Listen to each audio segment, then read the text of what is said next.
rutin, tapi kita yang nekuni ilmu, ajma ini kata kunci. Fa inna ahla syiah akramu sahabiyan wa ahanu sahabiyan akhar.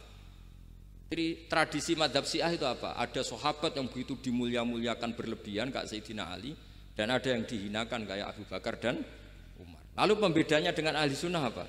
Kita menghormati sahabat wa sahbihi ajmain. Jadi hadhil kalimah kalimatun fariqah. Ini kalimah pembeda. Jadi ajmain mboten kalimah rutin terus ono jimate ono kasiate niku mboten. Kita maklumatkan ke seluruh dunia bahwa mazhab ahli sunnah ditandai dengan wa ala alihi wa sahbihi ajmain.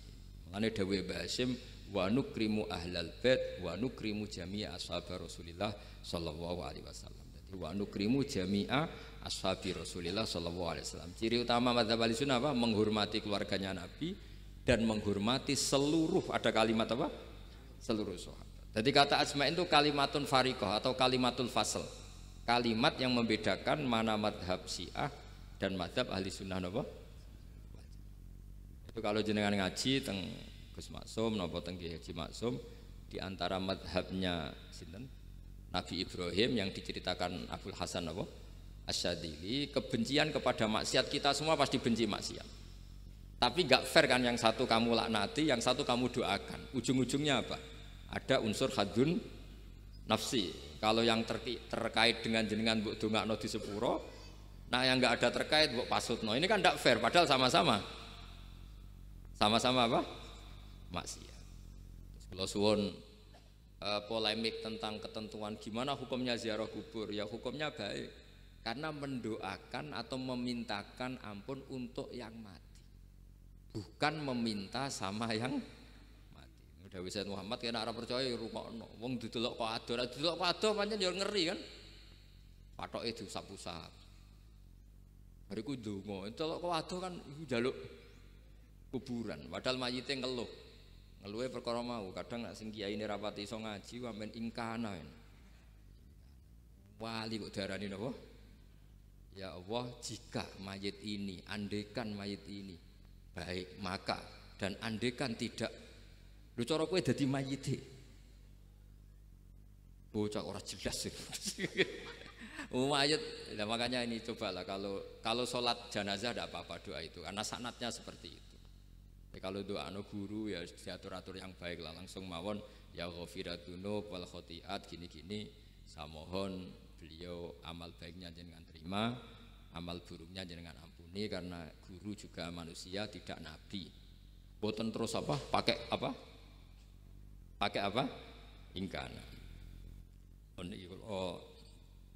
apa kita beruk. Nah, mulane itu setelah peristiwa ini Nabi Ibrahim menghentikan faman tabi'ani fa innahu minni wa man asoni fa innaka ghafurur rahim. Ya Allah, orang yang ikut saya ya pasti bagian dari saya, artinya harus berhak mendapat syafaat. Tapi orang yang sedang tidak taat sama saya, kula suwun beri hak untuk tobat. Jadi ghafur itu artinya ya kasih waktu lah Gusti untuk tobat, sehingga umat ini enggak berhenti berharap supaya yang sedang maksiat pun kita selalu berharap suatu saat pasti tobat. Kita berharap la'allahum yarji'un, la'allahum yantahun. Quran sendiri menghadapi orang-orang maksiat masih selalu diberi harapan la'allahum yarji'un, la'allahum yantahun. Ya tentu dengan sekian mau'idhah, sekian hikmah, sekian amar ma'ruf nahi mungkar. Yang jelas kita sebagai ahlul ilmi ini tidak punya sanad model keras, karena semuanya ini proses. Sama nggak bisa niru Nabi itu kan dulu perang Gus. Loh, Nabi perang dulu itu enak. Enaknya itu Nabi mesti bener, musuhnya mesti salah. Jadi Abu Jahal CS. Saiki kowe perang kowe ora mesti bener, musuh ora mesti salah. Terus kok ape tegas piye oleh tegas wong padha ora jelas. Riyen tegas kan gampang, Nabi mesti bener, musuhnya mesti salah. Kan penak. Anak sampean, wah sampean masih macake santri ini. Cara tukaran mbek tanggamu ora mesti tak bela. Ya mergo ora mesti bener. Wong bapak anak cerita kula, ana imam masjid sepuh, istiqomah, geger mbek pengurus takmir. Yo kadang bener sing canom-nom. Ke imam masjid sing sepuh iku ndekne paling sepuh kudu dadi imam terus jare bapak. Iku istiqomah apa mau digenteni wong liya. Itu banyak alumni sarang, alumni Pelosok Lirboyo nganggur gara-gara sing tua iku mau digenteni. Nah, tapi misalnya kok sing nom ambisi ya salah, wong ono sing sepuh kok sing nom ambisi hidup itu udah banyak pilihan. Artinya gini loh. Di wilayah istihad, di wilayah mikir itu potensi salah itu ada. Ya wow, kayak nak abot keluargamu mesti sering ninggal bojo. Nak abot bojo mesti mengabaikan ibu kamu, saudara kamu. Nak ngono sing imbang Gus. Rai-rai pas-pasan wangel imbang. Ndak segampang itu ngelola keseimbangan itu ndak gampang. Karena hidup tuh wakana bena dzalika qawama itu ngukurnya ndak gampang. Misalnya sampean sholat soft awal terus. Ini ada ulama yang kritik meskipun sholat awal paling apik. Kowe iku sapa kok ngarep terus koyok paling bener. Jebule kok ngarep jebule salah. Lah yo kan kuatah. Orang maksa sholat awal terus yang Mekah, jebule salah. Jadi ono juga wali yang kalau sholat itu nggak guri, ditakoki, kenapa kok sering nggak guri? Aku iku isin, madhep pangeran, kok hebat wae kok ngarep. Banyak juga cara pandang ini karena wilayah istihad. Napa wilayah napa? Wilayah istihad itu kayak iya kayak enggak. Makanya dalam masa, misalnya gini contoh paling gampang. Kalau ada boto gaweane wong Rembang cek wong Blora, itu kan sering kena teletong dan teletong itu jadi materinya. Ono sapi ngising ning kono dibaro terus diolah jadi boto. Terus kemudian boto ini jadi masjid. Itu najis apa enggak? Najis kan karena disuci enggak bisa, materinya najis. Itu hanya boleh di mazhab Abu Hanifah. Mazhab Abu Hanifah itu mengatakan alatut tadhir itu 3, air, turab, debu dan annar, api. Alasannya mazhab Abu Hanifah, orang mukmin yang dosanya banyak itu disucikan dengan api neraka. Berarti api itu min alatit tadhir. Sebab itu boto yang sudah dibakar itu otomatis suci. Tapi saya berkali-kali fatwa, tidak boleh dikiaskan kalau kamu tidak ada air terus nyolder air, nggak boleh. Nanti ada orang mandi junub pakai api. Mau ora karu-karuan. Ya sudah.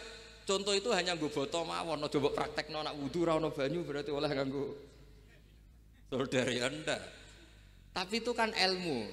Ilmu itu ya seperti itu. Akhirnya beberapa materi yang dari najis asal sudah ngalami pembakaran itu cara mazhab Abu Hanifah dianggap suci kayak boto, kayak keramik atau peso.